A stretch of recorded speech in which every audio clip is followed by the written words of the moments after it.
Eh bien, peu d'informations ont été rendues publiques au sujet de cet accord, mais ce que nous savons, c'est que le médiateur au Qatar a déclaré que les deux parties s'étaient mises d'accord pour résoudre ce conflit par le dialogue et les 8 questions clés qu'ils ont appelées protocoles, sur lesquelles ils se sont mis d'accord, qui ont trait aux origines de ce conflit, les raisons pour lesquelles le M23 est entré en guerre contre le gouvernement de la RDC.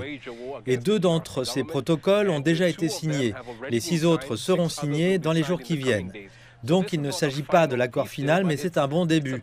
C'est un bon indicateur que les deux parties se sont mises d'accord pour résoudre ce conflit. Il y a eu un certain nombre de pourparlers depuis le 19 juillet. Ils ont signé une déclaration de principe, il y a eu un cessez-le-feu, mais les combats ont continué dans l'est de la RDC. Les autorités congolaises n'ont pas fait de déclaration à propos de cela parce que la plupart tiennent un sommet à Kinshasa sur la sécurité et la paix avec les dirigeants de la région des Grands Lacs.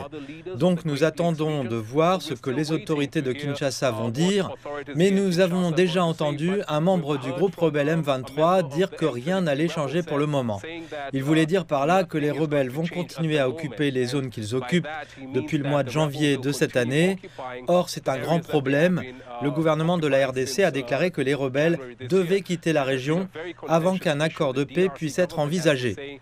Mais les rebelles veulent rester là-bas, à administrer ce territoire, certaines de ces zones étant très riches en minéraux, et l'ONU a fait savoir que les rebelles levaient des taxes dans cette région. Donc il y a encore beaucoup de tensions, malgré cet accord de paix qui a été signé au Qatar.